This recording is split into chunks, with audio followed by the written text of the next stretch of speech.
Don't you just hate it when you're vibing out at home, watching some videos or playing a game, maybe drawing a little picture for your little picture collection, and you stop and think, wow, I'm hungry, could really go for some soft pretzels. You haven't been to the store for a few months, been living off the table scraps you salvage after every little picture exhibition, but lo and behold, shoved to the back of the freezer, soft pretzel box. But upon proper inspection, it's empty. All that hype and excitement for nothing. Your day started out good and was only getting better until everything came crashing down.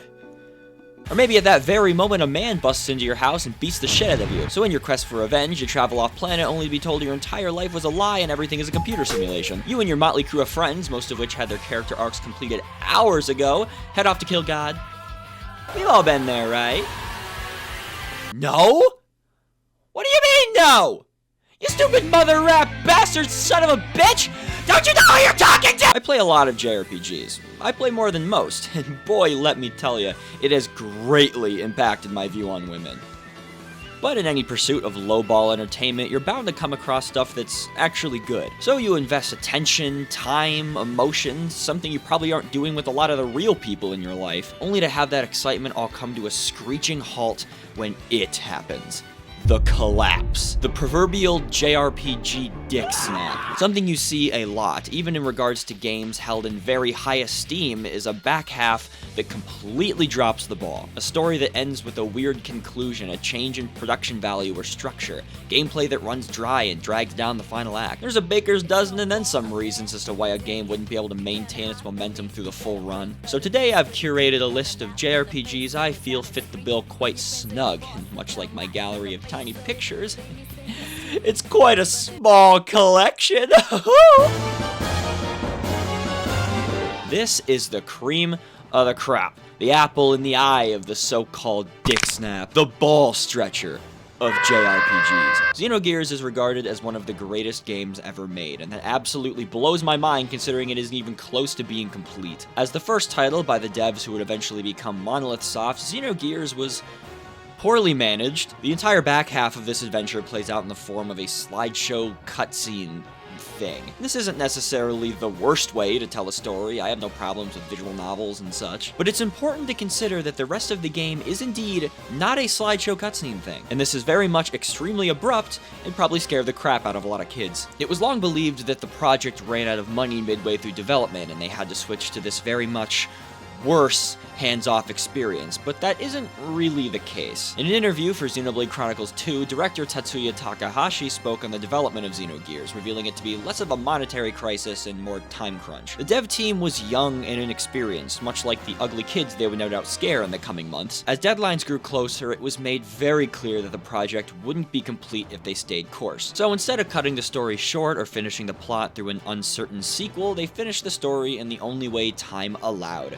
Weird and uncomfortably. The Xeno franchise at large is such a weird beast. For the longest time, Monolith struggled over and over to see their visions through to completion. So it makes me extremely happy that they now have full protection from a larger company. But we will never forget the not-so-modest beginnings and struggles along the way. Innovation takes a lot of effort, you know. I know better than anybody. I mentioned earlier how in an exploration of garbage, you inevitably find a diamond in the rough. Well, Genshin Impact is the garbage you sift through only to find diamond, after diamond, after diamond. But the homeless people keep monetizing the dumpsters. If Breath of the Wild was the trendsetter that changed the open world landscape forever, then Genshin Impact is the indie game about depression and anxiety.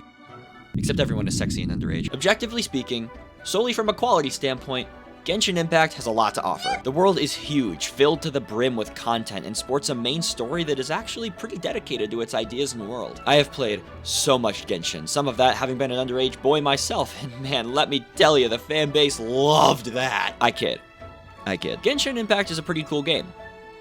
If you're lucky. What makes Genshin worse the more you play it? The monetization and the constant feeling of frustration when you don't get the characters with the interesting kits and designs. My gambling addiction. Technically speaking, you can play most, if not all, of Genshin without engaging in the monetized loot pools and all that, but that Genshin is not a fun Genshin. There are tons of interesting, likable characters strewn about the world, with more being added right now. Seriously, go check. I guarantee Humblebug McJuggerfucks finally got patched in, and her tits are even bigger than the beta. Genshin is of quality. It's a game I would have paid an upfront cost for and felt a lot less dirty. I can't be the only one, right? Whenever I play one of these games and try to sneak around the monetization, I feel as if I'm missing out, and when I finally buy in, I'm either crushed by the disappointment or just feel gross. But whether you're free to play or a big old beluga whale, once you finish the most recent update and it's time to start grinding out gear and characters MMO style, you better have your wallet on call if you don't want to lose your mind over the waiting times and useless characters left miles behind the level curve. This is a more personal opinion, I'm well aware, but I put hundreds of hours and cash straight from my wallet into this experience, and I never got Diluc once. If I'm being entirely honest with myself, I'll definitely go back to Genshin at some point, but just like every other time, I'll eventually be turned off by the monetization. Just let me pay for the game. I'll pay. Well, I'll pay either way, but, alright, hear me out in this one. I love Tales of Arise. I made a video on it last year because after finishing the main campaign, I needed to talk about how much the game had done to push the franchise forward. Despite the second arc hopping off a cliff and comically spinning down to the world below, and then getting struck by lightning 10 times, I'm a big Tales of guy. They're the perfect kind of JRPG comfort food I find myself wanting about every time I play a game. However, Arise made a point to do things a little differently, switching up the combat and telling a darker than average story with a far less cliched cast of characters. And in the end, I thoroughly enjoyed the plot. The cast was strong and gelled well, the constant new reveals and massive twists did a great job at recontextualizing prior events. But despite my love for this game and its super strong concepts, I'll be the first to admit the execution of the last 10 to 15 hours was messy. I'm talking 15-car pileup messy, alright? The pacing of the gameplay tanks 10 rounds to the gut with a penultimate dungeon that sees you walking as a really cool mechanic. And the final dungeon is also really engaging with this cool, unique mechanic called walking, and making one of your characters completely obsolete through the elemental matchups. The last chunk of the gameplay was a struggle. When it comes to the story, the first arc being longer than the second is maybe the weakest aspect of the whole package, because those last 15 to 20 hours are where the concepts and character dynamics are at their best. However, so much of the player's understanding of those events is displayed through what is essentially a 45-minute cutscene, where they drop so much on you all at once, it's borderline headache-inducing. That's far from ideal as well, because the damage sponge enemies will probably have you slamming your noggin against a wall anyway. When I say the Tales of games are JRPG comfort food, head trauma is not the first thing that comes to mind. Tales of Arise does some cool shit. The gameplay is a ton of fun, and it consistently kept me engaged through the strong cast and world it established. However, the back half leaves next to no breathing room for the high concept storytelling, and beats the combat to death with a baseball bat. Whoa. Alright, you know what?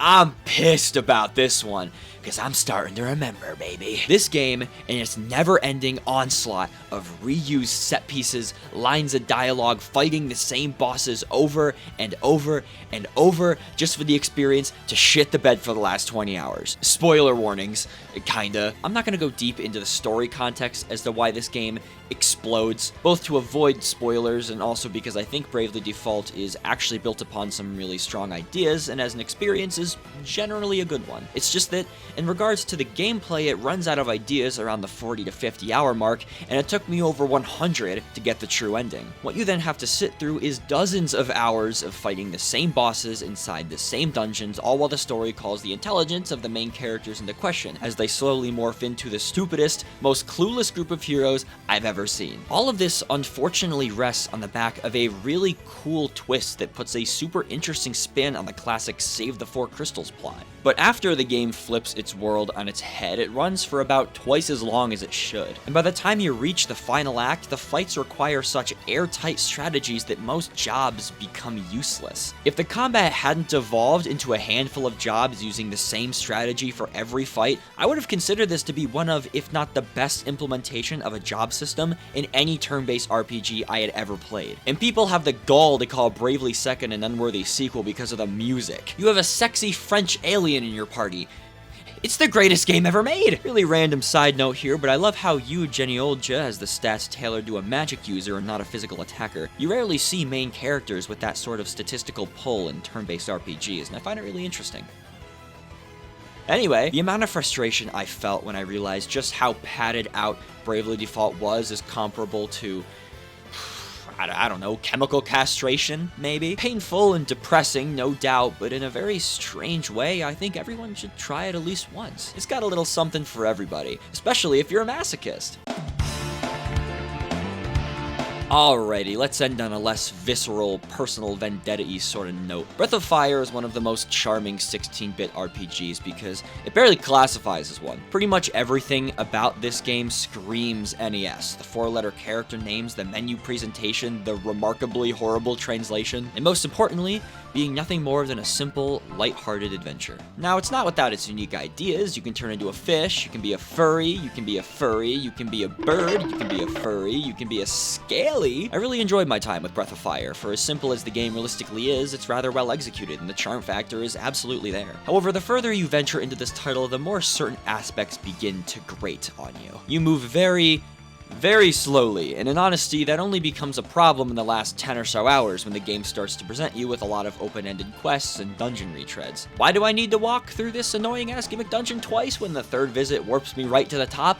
I don't know, why did Capcom make Breath of Fire 6 a gacha game? Why do my walls scream at 3 in the morning? Just go with the flow, man. By the end of Breath of Fire, dungeons are reusing gimmicks and enemies are starting to get pretty annoying. Even more so when you stop to consider that after a certain point, the endgame encounters don't matter. If you have Ryu's final dragon transformation, the final boss gets turned into a complete and utter fizzity yuck fest. Pile the minor frustrations of inventory management and a large chunk of it being taken over by quest items, a lot of character unique abilities slowly becoming obsolete and moving with the slow and tattered grace of a deer who's been shot, the endgame of Breath of Fire did indeed test my patience. However, with that said, I still love this game and would recommend it to anybody who wants a little slice of early 90s nostalgia.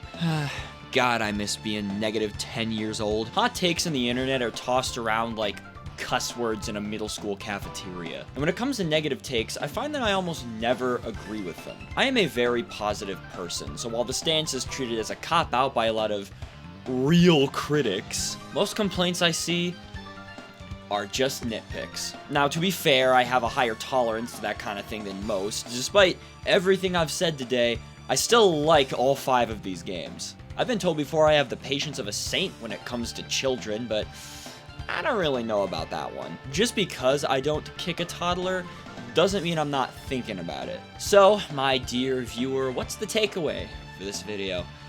The World Wide Web is a shithole. I hate it. And you should too. No, that is not the lesson, dumbass. The only opinions that get circulated are the most dramatic and controversial, which leads to a lot of young, impressionable minds assuming that you can only have positive or negative thoughts towards a topic. This is why so many of our youth have poor mental health. And also, in a roundabout way, nearsightedness. So deep down in my heart, I feel like we should all strive to just be a little bit more positive. You know, for the children. Maybe kick them one less time every day.